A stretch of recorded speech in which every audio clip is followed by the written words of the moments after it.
Ah, esta es una época extraordinaria. Creo que estamos en una época que no hemos vivido antes. ¿De dónde venimos a este momento particular? ¿Y qué pasó cuando justo venía todo bien? Justo terminábamos el año 2019 y se tenían proyecciones para 2020 hasta 2021 y ocurrieron eventos excepcionales. Ahora vamos a hablar de eso. Luego tenemos la parte 3 que yo le llamo el brote de caos, ¿no? Y le llamo coronavirus y mea culpa porque creo que había muy poca gente que estuvo correcta identificando que este era un problema importante, material, y que iba a afectar no solamente el quehacer económico, sino la vida de todos los habitantes del planeta. 4, tenemos el caos y la parada en seco, porque uno puede tener algo que en economía se llama hard landing o soft landing, ¿no? Se detiene la actividad económica en forma suave, se detiene en forma precipitada, pero de este tipo de calibre, parada en seco, no hemos tenido ni en el caso de Perú ni en el caso mundial. Ahora, ¿cómo pasaron los mercados financieros? Es algo que voy a tocar ahí en la quinta parte. Y también voy a responder si lo peor ya pasó. Mucha gente que me pregunta, oye, ¿tú crees que ya te pasó lo peor en los mercados financieros o todavía falta? Falta por recorrer algún espacio complicado. Y eso es lo que vamos a ver también ahí. Yo creo que es difícil decir si alguien se beneficia de un evento como este. No es el caso. Entonces, pero igual vale la pregunta de cómo nos podríamos proteger si es que todavía regresa algún entorno de riesgo, ¿no? Importante es hacia dónde vamos, cuál es la supuesta hoja de ruta que hay en adelante, cómo es la salida aquí en esta pandemia que afecta a la economía mundial y cuál sería la agenda de Perú. Este es un elemento bien importante que trataremos de abordar. Y finalmente, cuáles son las principales ideas para llevar. Bueno, empiezo con, probablemente muchos han tenido mucho tiempo suficiente como para explorar lo que hay en el streaming y obviamente hay una serie especial, se llama La Casa de Papel, y este es un personaje que apareció en la tercera y cuarta temporada, se llama Palermo. Y en alguna parte este actor argentino, que forma parte ahora del cast de Casa de Papel, está en la cuarta temporada, le dice al llamado profesor, quien es, no es por hacer, digamos, contar un poco toda la serie, pero trata de un atraco, ¿no? Y ellos buscan elementos distractores para que se cumpla este atraco. El Palermo le dice al profesor, que es el líder de la banda, dice, el verdadero caos, mi querido Sergio, no hace ruido. Y este es Palermo en la Casa de Papel. Entonces uno dice, extraño cuando te dicen que el verdadero caos no hace... Veamos lo siguiente. Esa calle, es una calle de Buenos Aires, ahí está el obelisco. Yo creo que ustedes nunca han visto el obelisco de esta forma, ¿no? Sin ninguna persona transitando, si no hay comercio, no hay canillitas, no hay gente transitando con bolsas, haciendo compras. Este es un síntoma de que algo ha cambiado muy fuerte, ¿no? Entonces uno recuerda, el verdadero caos no hace ruido, bueno, el caos que ha ocasionado esta pandemia y cómo permite que las ciudades no tengan ruido. La siguiente es el Times Square, conocidísimo lugar céntrico, turístico de Nueva York, y miren, también vemos lo mismo, ausencia de vida, la vida que usualmente, vida de actividad turística, de espectáculos que hay en el Times Square, pasa lo mismo. El verdadero caos no causa ruido. Aquí tenemos algo más familiar, tenemos nuestra playa, el circuito de playas de Lima, viniendo de San Miguel para Miraflores, y exactamente lo mismo, este paisaje no lo hemos tenido nunca. Y esta es la plaza principal, la plaza de armas de Lima, está el Palacio de Gobierno y al costado está la Municipalidad de Lima y la Catedral, entonces exactamente la misma historia. El caos, verdadero caos no genera ruido, algo que es bastante lamentable. Entre todos los eventos, en verdad, todos los que se han podido cancelar, acá este es lo que nos cuenta la Débora Borda, presidenta de la Orquesta Filarmónica de Nueva York, ¿no? Dice, es importante, sabemos que son tiempos difíciles para vuestras familias y para el mundo, pero también se plantean severos desafíos financieros para la Filarmónica. En nuestros 178 años de historia, la Filarmónica de Nueva York ha resistido una guerra civil, la guerra de secesión, ¿cierto? Dos guerras mundiales, primera y segunda, sobrevivimos a la pandemia de 1918, conocida como la gripe española, y esta orquesta estará aquí cuando lo peor ya haya pasado, cuando la gente pueda finalmente reunirse para la experiencia compartida única de un concierto en vivo. Entonces, es importantísimo lo que estamos viviendo, ¿no? Ahora, ¿de dónde venimos? Bueno, venimos de otro mundo. El mundo ya es distinto. Venimos de otro mundo, literalmente, ¿no? Pero en Estados Unidos teníamos el ciclo de crecimiento económico más extenso de su historia. Fíjese, la captura de pantalla del periódico español El Economista, ¿no? Y el año pasado decía, Estados Unidos logra la expansión económica más larga de su historia, pero la menos intensa de todas, es decir, la menos aceleración de crecimiento. Lo cual es cierto, eran otras épocas también, ¿no? El PIB potencial americano era otro, era más alto, este es más lento, el PIB potencial, entonces, pero es la expansión histórica más larga que había en la historia. Fíjense el siguiente cuadro, dice los Estados Unidos, agotado el ciclo económico, 126 meses, o que es lo mismo, 10 años y un trimestre, consecutivamente la economía americana creciendo. Imagínense, esa es la barra negra que está ahí. 126 meses es lo que duró este ciclo económico. Y ya se imaginarán, yo tenía colegas que venían de fuera a decirme, mira, no te preocupes, el año 2019 se va a producir la crisis financiera, va a haber una crisis, va a ser de cualquier tipo, pero una crisis. Entonces todos veníamos esperando una crisis, pero no llegaba, ¿no? Todos decían que era septiembre, octubre, noviembre, pero la verdad no llegaba nunca. Y miren cómo ocurre esto de los mercados que se va ajustando. Entonces, el anhelo de los Estados Unidos, y estoy poniendo ahí, es tal vez en algún momento ser como Holanda o ser como Australia, ¿no? Tener un crecimiento de 28 años consecutivos sin entrar a recesión. Bueno, si ustedes buscan Australia, y probablemente ahora van a tener que, probablemente las marcas han sido para ser quebradas, ¿no? Probablemente eso vaya a terminar el próximo, este año, con todo este evento de pandemia. ¿Y cuando todo venía bien? Pregunta, ¿no? Cuando todo venía bien, nace un brote de epidemia que se focaliza solamente en China. Entonces ahí es un poco, yo tenía que viajar y contar un poco la historia. La historia era una historia distinta. Yo contaba que hay elecciones en Estados Unidos. El 3 de noviembre de este año, para los que no recuerdan, hay elecciones en Estados Unidos y se va a elegir al presidente y ya se saben los nombres de los candidatos, a pesar de que no han terminado las primarias demócratas. El candidato va a ser Joe Biden. Acá han renunciado todos los candidatos americanos. Han renunciado Pete Buttigieg, ha renunciado eh, todos los candidatos, inclusive Bernie Sanders renunció, me parece que fue antes de ayer, y ahora Joe Biden, que fue el vicepresidente de Obama, va a tener una elección con Trump el 3 de noviembre, ¿no?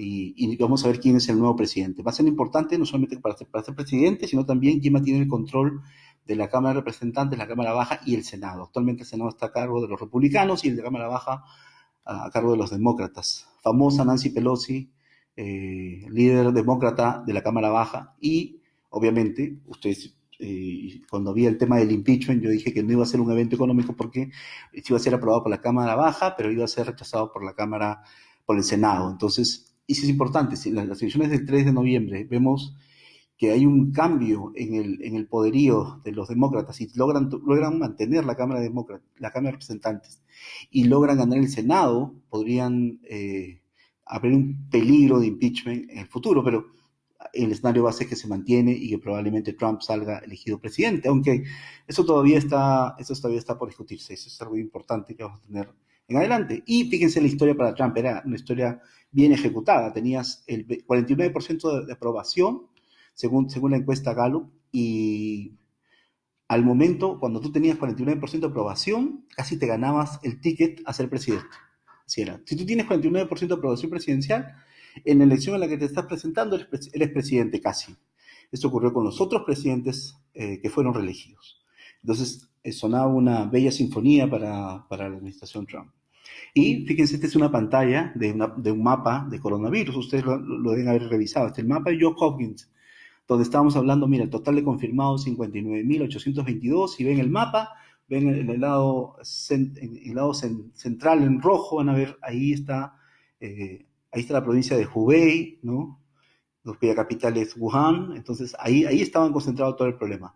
1.367 bajas, y digamos, todos decían, yo me incluyo, por eso hago media culpa, este era un problema de China, no era un problema del mundo. Yo contaba esta historia, ¿no? Le contaba esta historia que las autoridades chinas le habían pedido a las empresas permanecer cerradas hasta una fecha determinada, ¿no?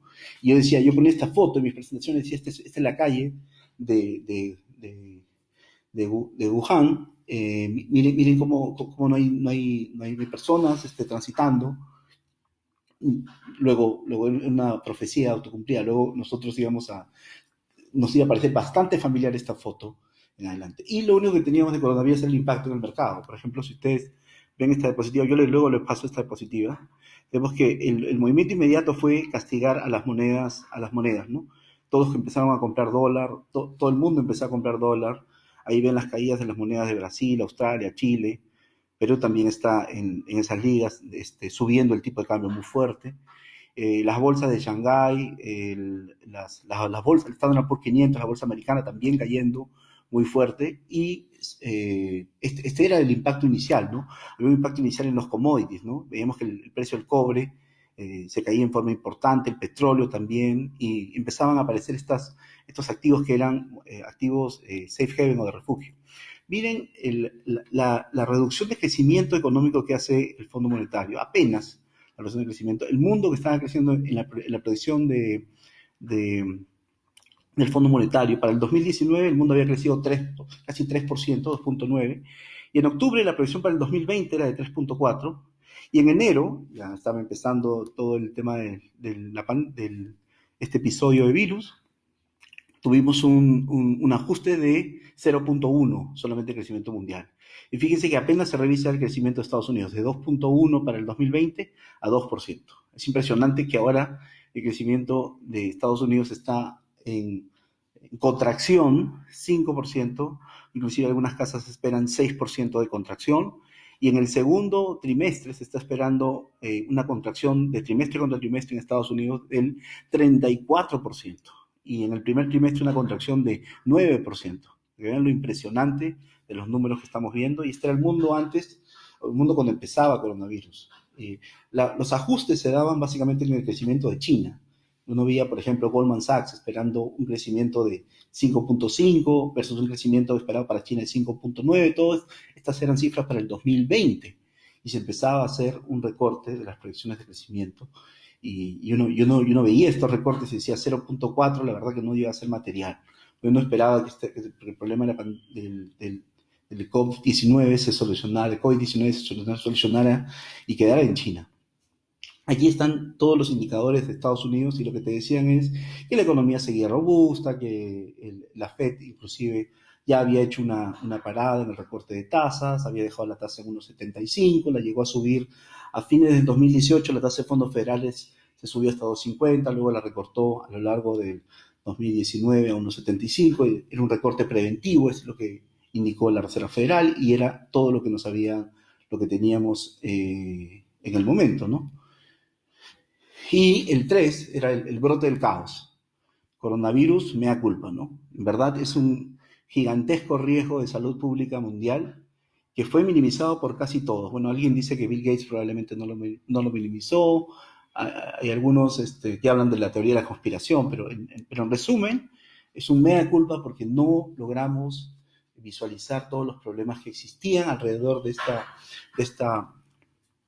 este problema de salud pública, que se convirtió en una pandemia y un evento importantísimo. Fíjese, una de las diferencias más importantes que yo logro retomar, nosotros no somos expertos en salud pública, pero sí recogimos los mensajes de los llamados expertos. ¿Qué es lo que nos decían? Nos decían que el COVID-19 era muy parecido a una gripe. La verdad es que no son parecidos, son virus completamente distintos. El contagio que tiene el COVID-19, SARS-2, Novel Coronavirus 2, es que finalmente tienes una tasa de contagio más alta, de 3. O sea, en términos sencillos, una persona contagia 3. Sin embargo, la influenza una persona contagia 1. Entonces, fácilmente se puede ver que una persona en la segunda vuelta con el COVID una persona puede contagiar a 13 personas más. Sin embargo, que la influenza en la segunda vuelta solamente cuando contagias a 2 personas. Por lo tanto, esto explota. Y el crecimiento explota de los casos de contagio y muerte. Explota de una forma no lineal.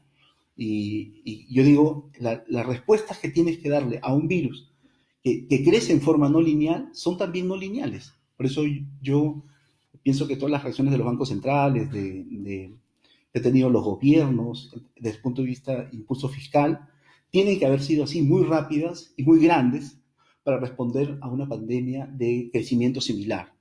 No podemos haber esperado 6 meses a que la Reserva Federal de los Estados Unidos recorte tasas. No, lo tuvo que hacer inmediatamente, una reacción no calendarizada. Ese era el mensaje que tenía que hacer. Y fíjense ahí el total de muertos que hay por gripe en los Estados Unidos. Estamos hablando de 10.000 a 60.000 muertes por año. Y el COVID no se sabía en ese momento. No se sabía. Hasta alrededor del 18 de marzo, aquí tengo la noticia, el Imperial College de Londres hace un estudio importante y nos dice que si no se toman las medidas adecuadas, el COVID-19 te podía llevar a 2.2 millones de muertos en los Estados Unidos y 500.000 muertos en Reino Unido. Y ya cuando tuvimos esa información, ya estábamos al otro lado, estábamos muy preocupados y era muy importante que los gobiernos actúen muy rápido. Fíjense que esta es la última información actualizada del Imperial College de London y nos está diciendo que si no se hubiera hecho ningún plan de estas medidas restrictivas de distanciamiento social, el COVID hubiera traído 40 millones de muertos en el mundo.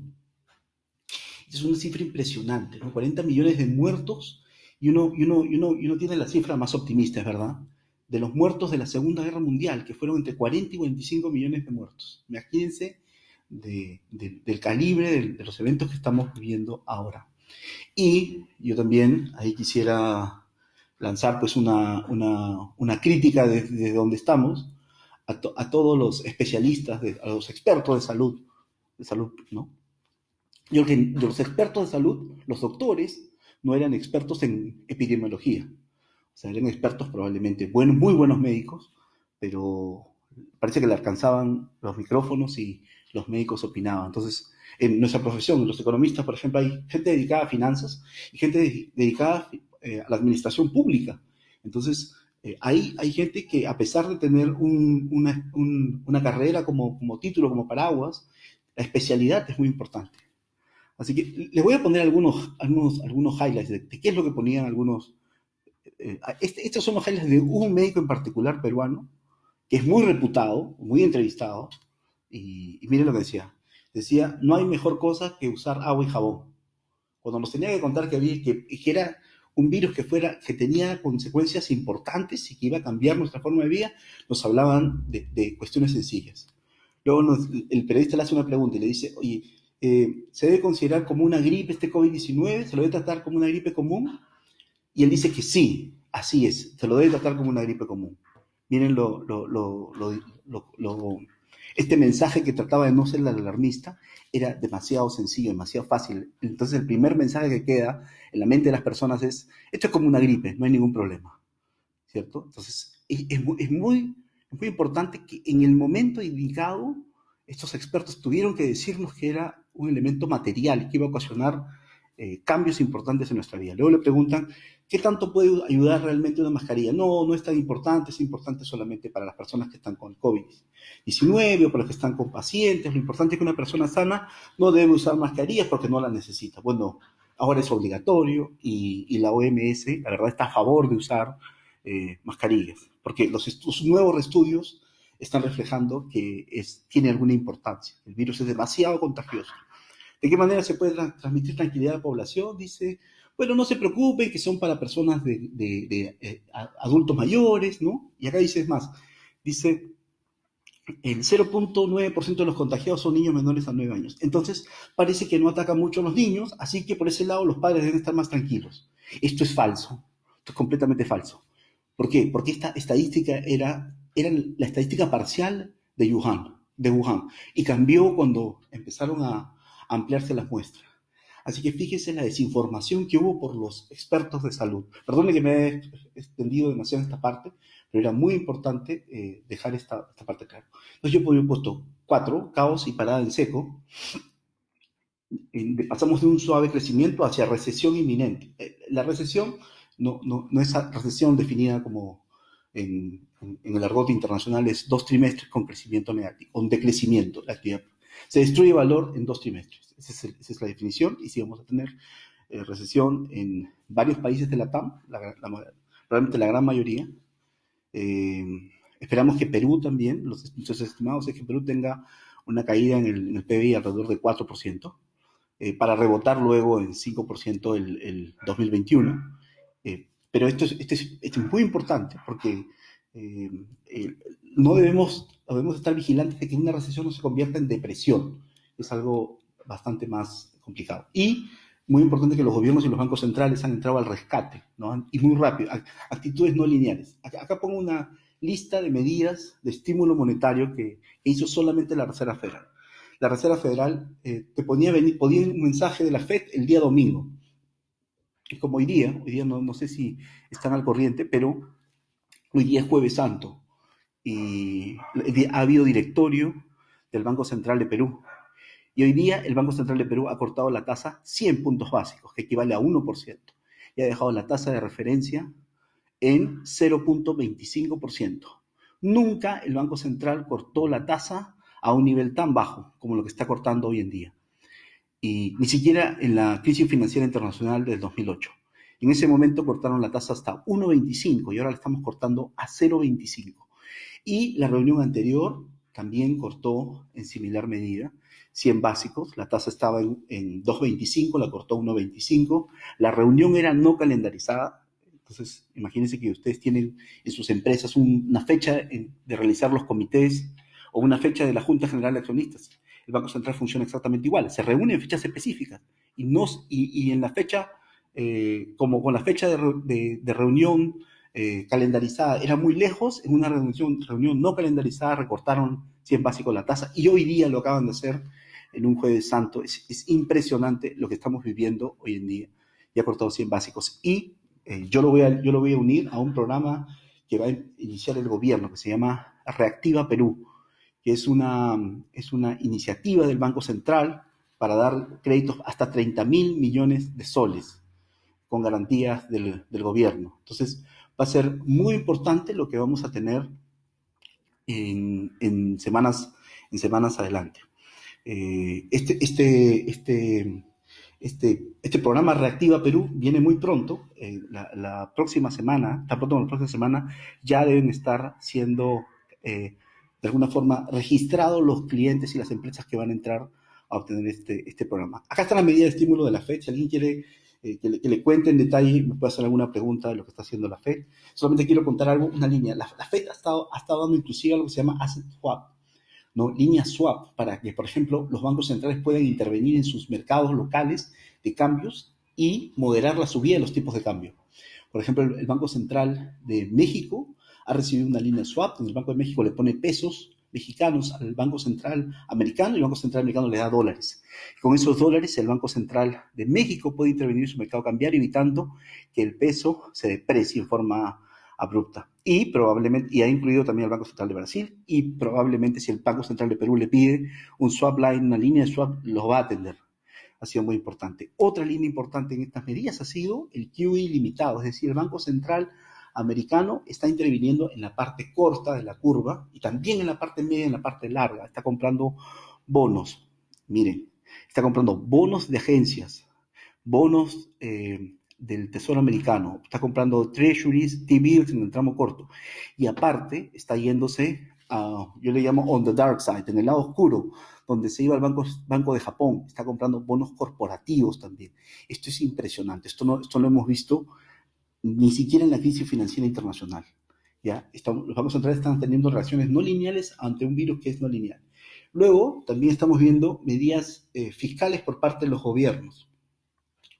Miren las medidas fiscales que vienen. Francia, España, Reino Unido, Canadá, Estados Unidos, Chile. están con grandes programas de estímulo fiscal. Por ejemplo, un programa importantísimo fue el de España, que tiene gran parte de su economía basada en el turismo, poniendo 15% del PBI. Y Francia pone 12% del PBI, Chile puso 3.9% del PBI y acaba de matricularse ayer con otro paquete más que va a llevar el estímulo fiscal alrededor de 7%. En el caso de Perú, el total combinado entre medidas fiscales y monetarias podría ser alrededor de 12% del PBI y nosotros creemos que va a seguir estimulando la economía nuestra administración. Algo importantísimo antes que se me vaya es que algunos países pueden hacer estímulos fiscales ante este problema de COVID-19, pero no lo pueden hacer porque tienen problemas de clasificación crediticia.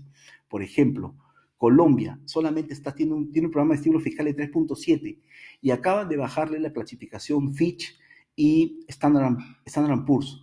Se la han bajado porque obviamente el precio del petróleo es parte importante de sus ingresos fiscales.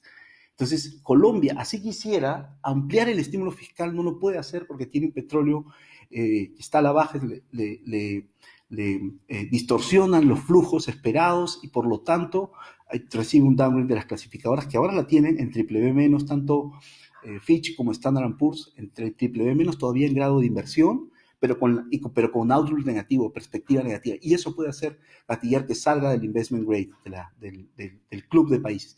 En el caso del Perú no ocurre, esto es bien importante. Perú está en una categoría BBB+, por Fitch y por Standard Poor's, y por Moody's estamos en categoría A-.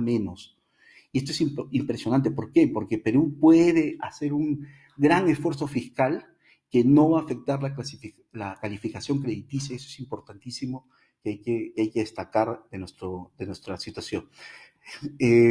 Aquí un poco contando, estas son diapositivas que luego se las van a llevar. Básicamente estamos viendo que el PBI obviamente podría rebotar el próximo año alrededor del 6%, pero este año probablemente sea bien desafiante y podremos tener una caída en la actividad productiva del 4%.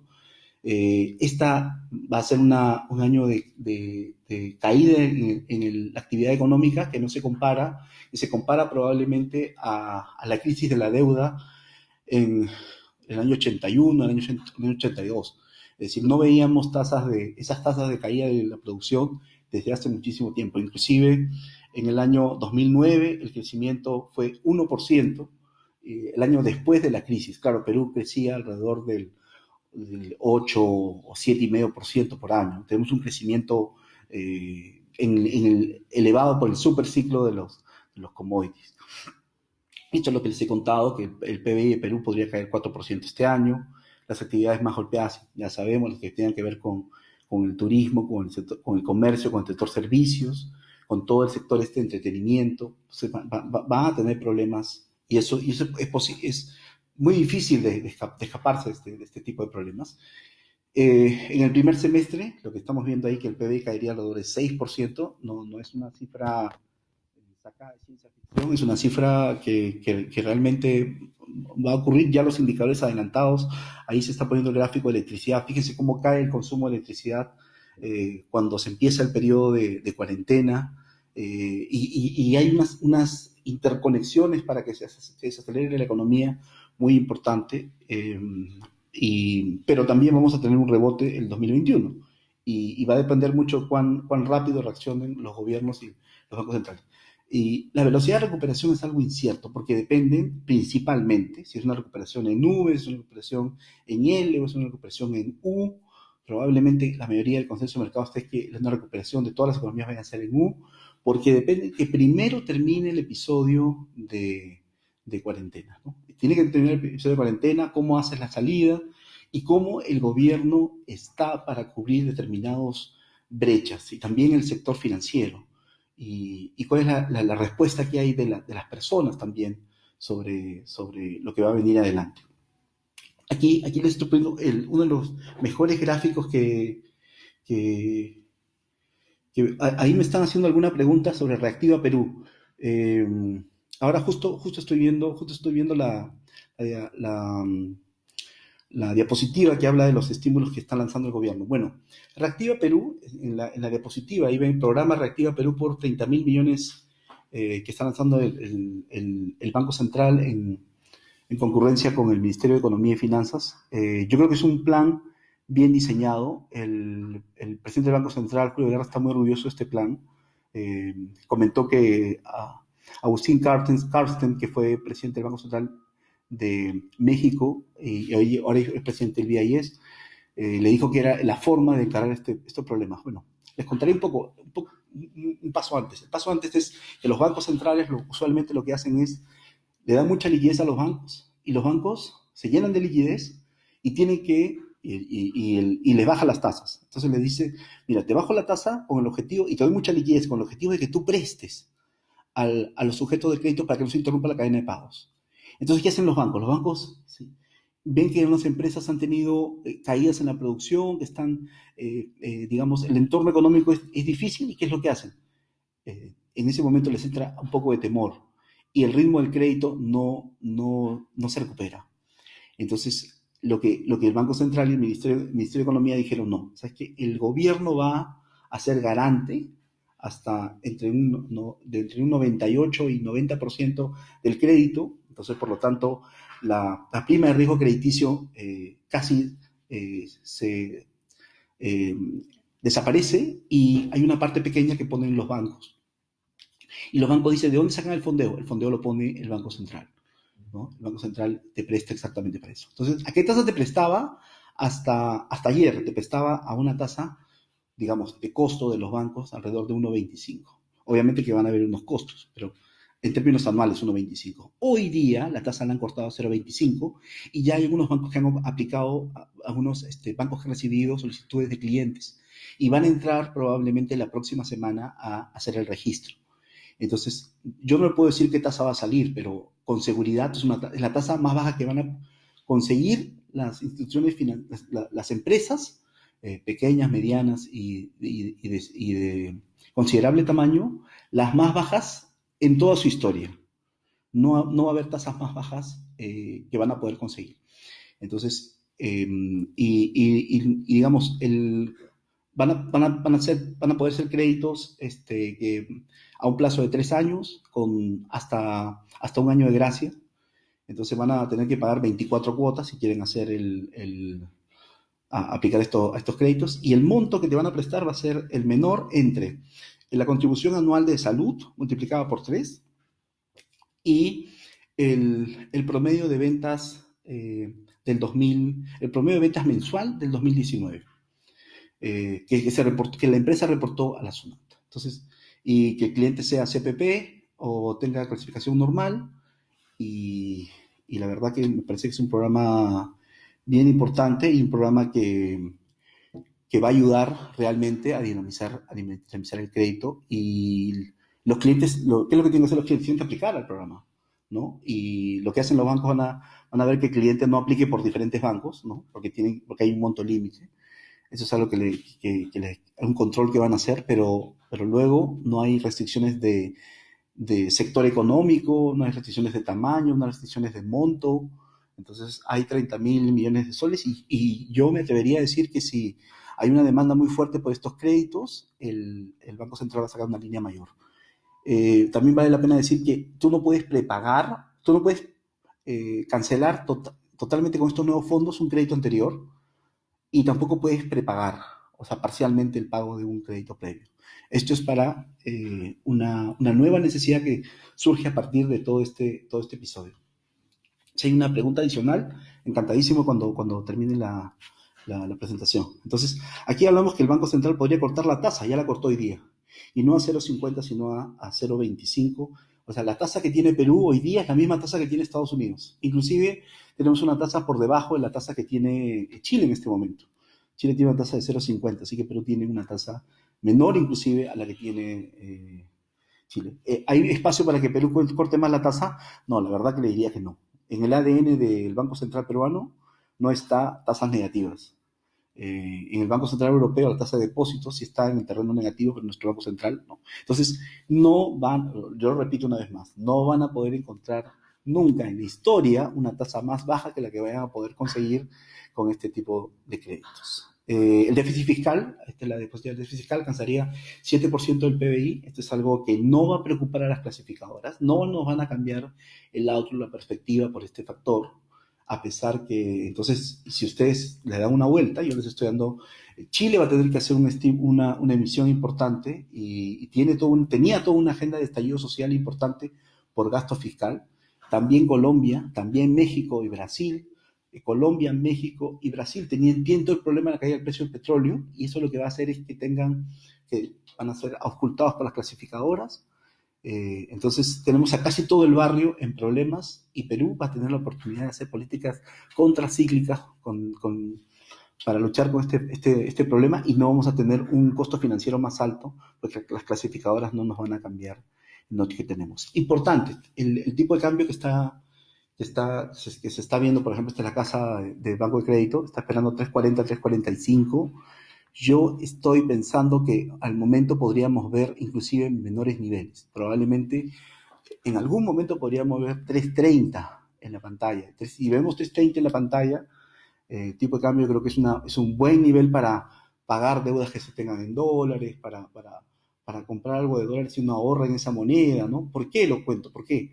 Porque es transitorio y tiene que ver básicamente con un flujo esperado, el flujo de venta de inversiones en el exterior que pueden hacer las administradoras de fondos de pensiones a raíz de la última norma que está hoy día en la carpeta del presidente Vizcarra. El presidente Vizcarra va a ver si va a observar o va a firmar la autógrafa que ha enviado el Congreso, donde hay una libre disponibilidad de determinados montos, pero hasta con un máximo de 2.900. Entonces, eso va a implicar que haya que tenga en el futuro una, todo un, toda una oferta de dólares, y eso hace que el tipo de cambio esté cayendo aquí por debajo de los fundamentos, ¿no? Esto es bien importante, ¿no? No debería estar cayendo el tipo de cambio, sino mantenerse probablemente en un rango 3.40, 3.45, pero como hay un flujo esperado de dólares de las AFPs que probablemente se van a materializar, se está vendiendo dólares en esta parte. Entonces podríamos ver caída del tipo de cambio importante en esta parte. ¿Cómo lo vivieron los mercados financieros? Me llega una pregunta adicional, a ver, dice, están haciendo preguntas, ¿qué opina el programa Reactiva Ya? ¿En qué recomiendas invertir? Ahora lo vamos a comentar. Las tasas de ahorro y depósitos, sí, ese es un elemento importante. Estamos viendo que las tasas de ahorros y para depósitos van a caer.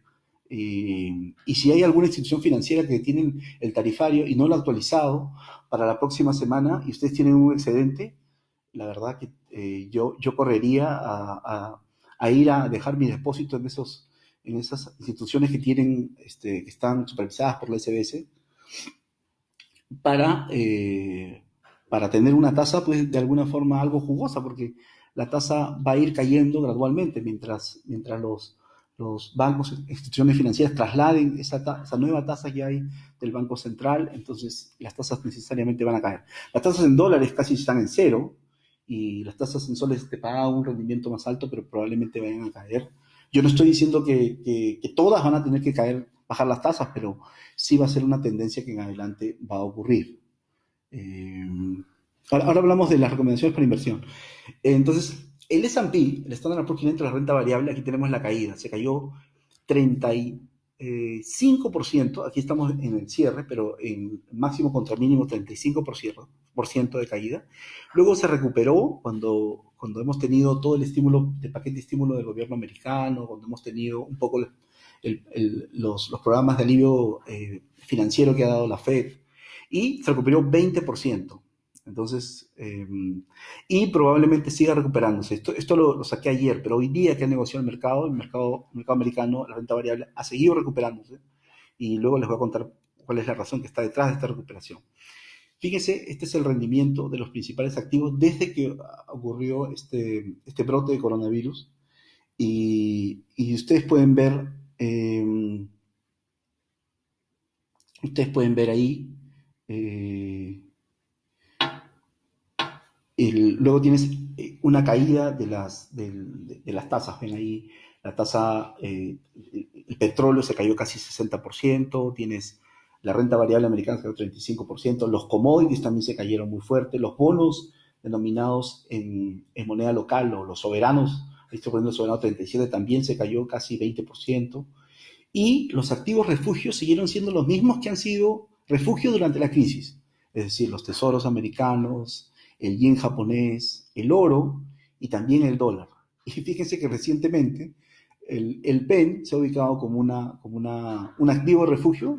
Bueno, hay razones para pensar de que esto tiene que ver con el flujo de las AFPs, pero si uno lo piensa desde un horizonte más largo, la situación fiscal que les he comentado, la rebaja de clasificaciones en la región, hace que tú podrías ir buscando debilidad en otras monedas de la región en lugar de vender la moneda local. Y otra explicación también es que nuestro Banco Central está tratando de intervenir en el mercado, obviamente. Ya sabemos que había un recorte de tasas y eso a veces hace que el tipo de cambio suba más, así que estuvo interviniendo, evitando una depreciación acelerada del sol. ¿Lo peor ya pasó? Esta es una muy buena pregunta. Probablemente sí, yo creo que probablemente lo peor ya pasó. No existe alguna... Yo cuando Estados Unidos no había corregido lo necesario, porque ellos tuvieron una reacción muy lenta al coronavirus, yo pensaba que iban a corregir más la bolsa, de hecho corrigió, pero no a los niveles previos. Entonces hay una sensación de que lo peor ya pasó. Eh, pero es importante lo que voy a comentar ahora en los gráficos. Este es lo que yo les comentaba, la caída del Standard Poor's 500, que era 35%. A ver, y luego tenemos una recuperación importante, esto es lo que yo les comentaba, de casi 25% del Standard Poor's 500, y eh, probable va a continuar en una forma más suave. O sea, el índice, las grandes empresas americanas han recuperado parte de las pérdidas, no completamente, porque todavía hay una incertidumbre bien alta. Y ahora, pero si uno se va hacia adelante, el mercado de crédito, del crédito americano, es decir, las empresas, ¿ya? Los bonos que emiten las empresas. Eh, entonces, en ese mercado, eh, lo que tenemos aquí es que las clasificadoras, así como están revisando los países, las clasificadoras también están revisando a las empresas. Y fíjense, yo estoy poniendo la clasificación anterior y la clasificación nueva para estas empresas. Fíjense que hay empresas de gas, hay empresas que se dediquen al sector de partes del sector aeronáutico, casinos, etcétera. Y miren las revisiones, todas hacia notch por debajo. El outlook, la perspectiva, la cambian hacia una perspectiva peor, perspectiva negativa, le cambian de clasificación. Y esta rebaja de clasificación lo que está haciendo, en las dos páginas que estoy poniendo las últimas rebajas, y estoy poniendo solamente para una clasificadora que es Fitch. Aquí está uno de los gráficos más importantes, porque me dicen lo siguiente. En la parte inferior tengo el rendimiento de los tesoros. Esto es el índice de Barclays de los tesoros. El rendimiento de los tesoros, o sea, una canasta del tesoro, está rindiendo alrededor de 1.2% en dólares. Luego tengo los papeles corporativos, US Investment Grade, ¿no? Papeles que tienen grado de inversión americano, están como en 4.30 en dólares. Y luego tengo, pero fíjese el salto que han pegado las tasas de los papeles que son investment grade americanos y cómo han subido las tasas de papel especulativo, los high yield corporate. Están pagando 9, casi 10% cuando pagaban casi 6%. Entonces han subido casi 400 básicos. Y si tú comparas con que se ha caído la tasa inferior, ¿qué es lo que te está diciendo? Una ampliación de spreads. Y si bien tú puedes ver que la renta variable americana mejora, hasta que no tengamos una reversión de los spreads se compriman, es porque todavía no ha llegado la confianza a los inversionistas. Entonces, esta es una variable muy importante a monitorear para que recién vengan los capitales al resto del mercado y al mercado LATAM. Un inversionista americano primero compra acciones americanas o las acciones de Standard Poor's 500, las large cap. Luego va a comprar probablemente bonos, instrumentos o bonos de mejor categoría, el investment grade. Todavía no estamos viendo eso. Y luego va a comprar high yield americano, corporativo. Luego de comprar high yield corporativo, puede ser que compre bonos denominados en dólares de países de la TAM. Y finalmente, luego de que compra bonos globales o bonos de gobierno de países de la TAM denominados en dólares, puede que compre bonos de países emergentes, de gobierno de países emergentes en moneda local. Entonces, fíjense que todavía estamos, para activos de mercados emergentes, estamos todavía queda mucho tiempo, todavía no, este mercado no se ha tranquilizado. Eh, Luego, alguien ganó dinero acá. Bueno, ¿cómo nos protegemos? Alguien ganó dinero. Esta es una comparación que hago yo de los tesoros americanos. Desde que ha habido una crisis, ¿cómo se comportan los tesoros americanos? En cada uno de los episodios que ha habido, en la crisis de 2008, la crisis o la sobreventa que hubo 2018, 2016, 2020, los tesoros americanos han mantenido un valor muy importante. Excepto en el 2013 que hubo un evento llamado el evento de tapering, que hizo que los tesoros no se apreciaran, porque precisamente era que la Reserva Federal iba a dejar de comprar estos papeles. Acá tengo un mapa de retornos anuales que es muy difícil que lo vayan a poder ver. Lo único que quiero decirles es lo siguiente. Fíjense, el 2018, que fue la crisis, esto se comporta como un libro de texto. 2018 subieron 13% los treasuries, el dólar subió 6%, los T-bills subieron 3%. Todo el resto de papeles se cayeron. Las monedas de la TAM se depreciaron, los papeles de hard currency de esta región se cayeron, el Standard Poor's 500 se cayó. Al año siguiente, el 2009, pasó exactamente lo contrario. Esta es un poco la lógica de por qué no estar cambiando de fondos, ¿no? Porque mucha gente me dice, el año de la crisis es el año que los fondos agresivos pierden mucho dinero, pero se recuperan parcialmente, en algunos casos totalmente, al año siguiente. Entonces, ahora estamos viendo una recuperación de la renta variable y activos de riesgos. Hay que permanecer quietos con nuestros fondos, no ir moviéndolos de un lado a otro. Esa es mi humilde opinión. 8, son solamente 10, ya estamos acabando. ¿Hacia dónde vamos? ¿Cómo quedará todo después del COVID-19? Bueno, iremos a un nuevo mundo. Así va a quedar, es un nuevo mundo. Nada será igual después de esta pandemia. Yo estoy poniendo aquí que, por ejemplo, hay algunos países que ya han pasado lo peor. Por ejemplo, Italia. Italia va a tener, al 13 de abril, va a tener 51 días, imagínense. Si nosotros estamos desesperados por estar casi un mes y una semana, ellos tienen 51 días. Los números están empezando a caer y la tasa de crecimiento anual de casos también, tasa de crecimiento diario de casos está alrededor del 3%. Nuestra tasa de casos está al orden del 12%, 15%. Nueva York, que es bien importante, por eso es que la bolsa americana está recuperándose, porque Nueva York está dando la vuelta. Ya no tenemos casos más altos de coronavirus, ¿ya? Y esto es bien importante, y se está controlando bastante bien. No hicieron lockdown completo, pero se está controlando. La tasa de crecimiento de diario es del orden del 7%, esto es una buena noticia. Mira la comparación entre casos de Chile y Perú. Esto es bien importante porque Chile va a liberar algunas comunas durante el lunes de la próxima semana. Fíjense, Chile está en una tasa, dice 7,4 aquí en este gráfico, tasa de crecimiento diario, pero la última estadística está por debajo de 6. Y Perú, aquí estaba en 30, esta estadística salió el fin de semana, pero en Perú estamos en el orden del 12 al 15% de nuevos casos diarios. Yo todavía creo que está preocupando un poco el caso de Perú, y por eso nos han renovado 2 semanas más el lockdown o el aislamiento social, y probablemente todavía vamos a ver mucha historia aquí de este tema de medidas restrictivas en Perú.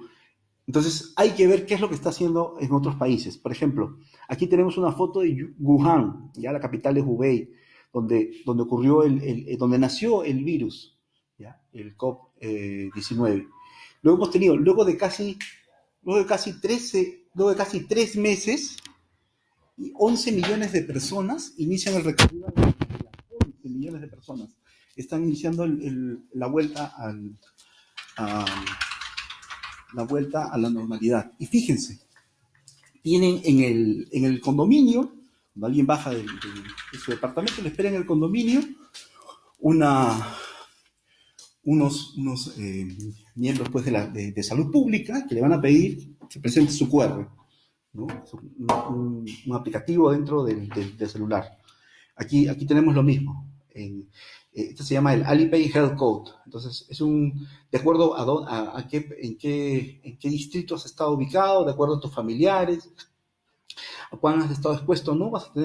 Aplicas tu smartphone al celular, que es es hecho por cada hecho dedicado a cada persona y te va a salir un código verde. Es un código verde, tú puedes ingresar al lugar o movilizarte, ¿no? Puedes ingresar al transporte público, pues, al transporte a omnibuses o al metro, o puedes ingresar a una tienda. Si tienes el amarillo o el rojo, tienes que hacer 2 semanas más de aislamiento. Entonces, este es lo que se está haciendo en Wuhan, esta es la hoja de ruta en adelante. Chile va a empezar a levantar parcialmente las cuarentenas. Esta es la medida que ha dado el gobierno chileno, y lo va a hacer a partir del lunes a las 5 de la mañana. Y aquí están las comunas, fíjense. Las comunas que están en verde aquí son las que van a empezar este programa piloto de salida de la población. Estamos hablando de Lo Barnechea, Vitacura, Providencia, y parte de Ñuñoa, y este es todo un experimento. Bueno, las mismas autoridades del Ministerio de Salud chileno están diciendo que esta medida puede ser reversible. Es un plan piloto. Pero fíjense que está. Entonces, acá, ¿qué se espera? Si tú trabajas en Vitacura, no hay problema, puedes dirigirte y va a abrir tu centro de trabajo, pero van a seguir cerrados los malls, van a seguir cerrados los cines, etcétera, los restaurantes. Entonces, lo que se espera es que probablemente pequeños comercios se vayan a abrir, por ejemplo, peluquerías tal vez, o tal vez una lavandería se van a empezar a abrir en estos sitios, Vitacura, Lo Barnechea, etcétera. He hablado con los colegas en Chile y me dicen que esto tiene para mucho tiempo todavía. Creen que va a demorar mucho, creen que esto no va a ser rápido y que todavía falta mucho. Al chileno le preocupa mucho el cambio de clima, el invierno, y que vayas a tener a enfermos con coronavirus en un hospital o en una clínica, y también a los enfermos de gripe, de una influenza típica, o problemas con la garganta, con las vías respiratorias. Entonces, ese es un problema que está en la cabeza del chileno ahora, y ellos están muy preocupados, a pesar de que yo les pregunto como si estuvieran al otro lado, ellos andan muy escépticos de lo que viene en adelante. Entonces, probablemente alguna medida, si se vaya a dar en Perú en los meses adelante, tenga que ver con alguna de estas dos soluciones, es decir, tal vez algún código que tengamos, o tal vez algún distrito que no tenga un alta número de casos de COVID-19 sean los primeros en hacer un plan piloto. No lo sé. Eso está en manos del Ejecutivo. ¿Qué efecto de segunda vuelta vemos en COVID-19? Algo que va a continuar: más desempleo, más déficit fiscal, más endeudamiento de gobierno, más rebaja de calificación crediticia. Algo importante, menor productividad. Quienes hemos intentado trabajar home office nos estamos dando cuenta que no tenemos todos los recursos y que la productividad no es la misma. Entonces va a haber un tema de menor productividad, a pesar que hagamos el home office de la mejor forma. Y yo digo acá algo importante: va a haber mayor cartera atrasada, es decir, las empresas pueden dejar de pagar algunos créditos, pero va a ser dependiente de lo que haga el gobierno. Así que si el gobierno toma más deuda, aquí lo estamos viendo. Si el gobierno tiene una capacidad de acción con el Banco Central más rápida, menos daños va a sufrir la actividad privada. Y esto es bien importante. Porque ahora nuestra forma de evaluar a gobiernos va a ser cómo enfrentó este problema del COVID-19. Probablemente esta administración sea recordada por eso. Entonces, vamos a quedar muy atentos de cómo se desarrolla esto, y creo que permanentemente, ya estamos acostumbrados a que el presidente esté dando mensajes a la nación, pero esto va a continuar, no es algo que se va a terminar aquello.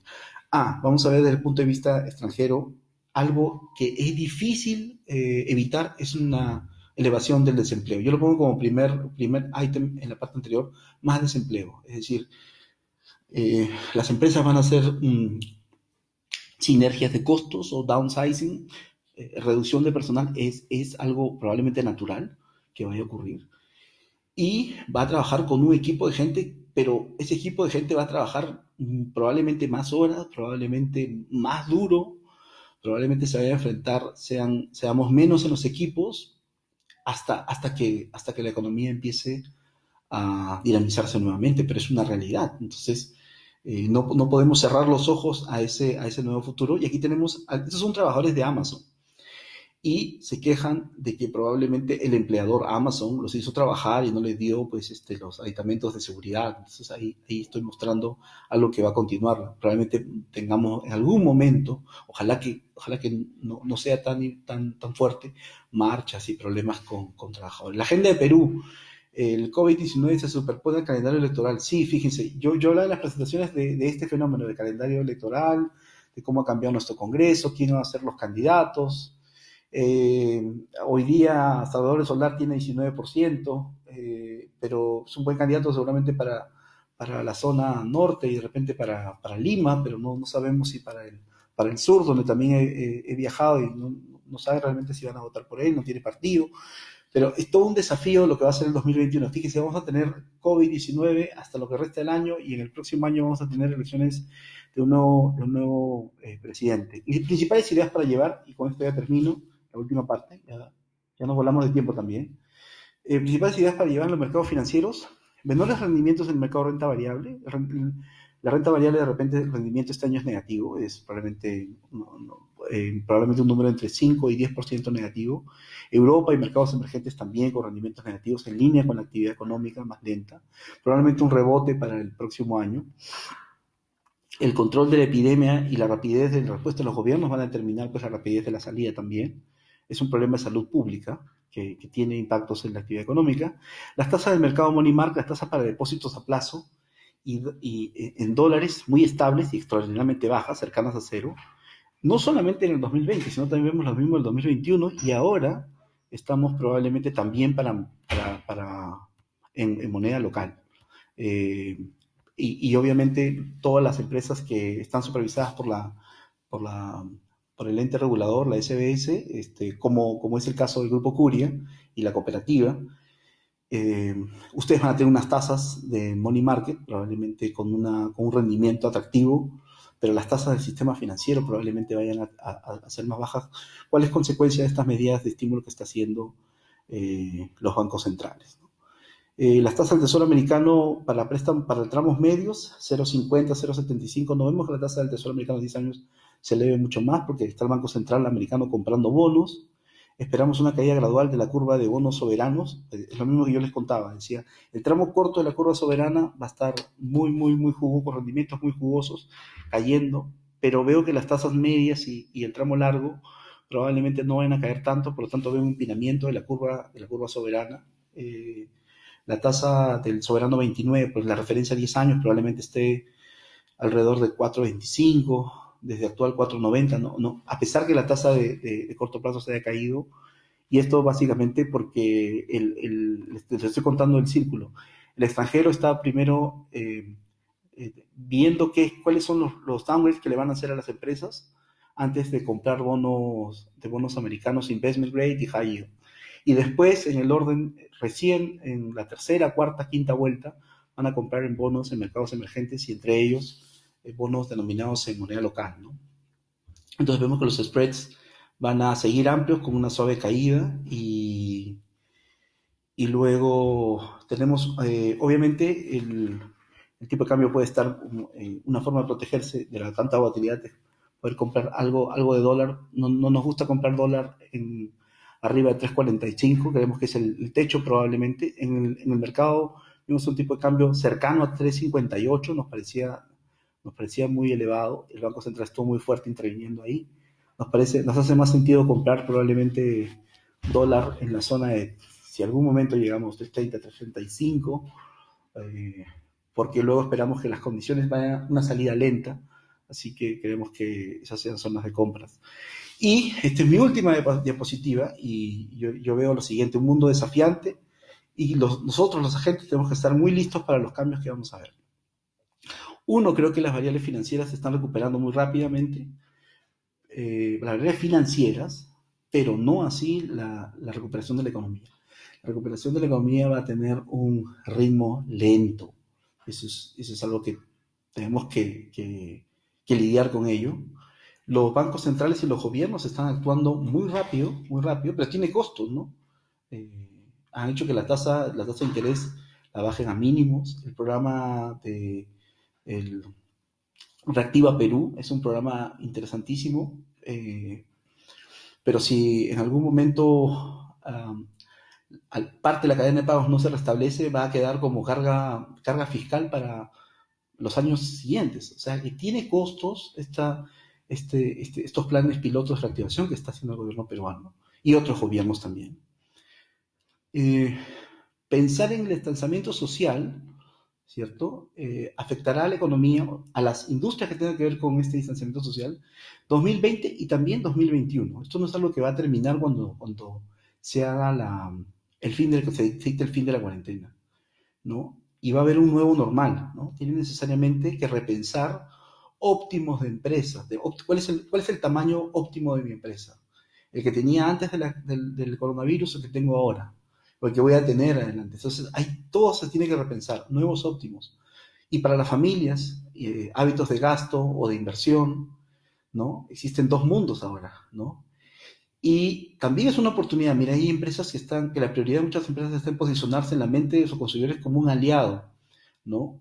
Aliado en las malas épocas, con un público que es milenio. O sea, justo estamos, la generación de los baby boomers, la generación X, son más de una relación uno a uno de la marca con la empresa. Los millennials no tienen lealtad básicamente a las marcas, pero tal vez este momento las empresas pueden aprovecharlo como decir, en las malas estuvimos contigo y empiezan a hacer una relación con esta población millennial, ¿no? Que probablemente en los de marketing dice que no es tan leal. Y también es cierto, muchas empresas solo van a buscar subsistir. O sea, aquí hay una situación de crisis y subsisten y ese es el objetivo y es totalmente válido, ¿no? Y también hay otras empresas que dejarán de operar, ¿no? Dirán, bueno, este negocio era rentable antes, ahora no es rentable, de repente falta un know-how distinto, puedo cambiar y hacer inversión en otro sector. Entonces creemos que es mundo de oportunidades también, por ejemplo, el home office es una plataforma ideal para tipos de algunos negocios, como por ejemplo un negocio de call center, puede ser bien interesante para esos negocios. Y obviamente para el sector de educación, por ejemplo, educación virtual. ¿Ya? Entonces, con eso termino la presentación. Muchísimas gracias por estar, por estar con nosotros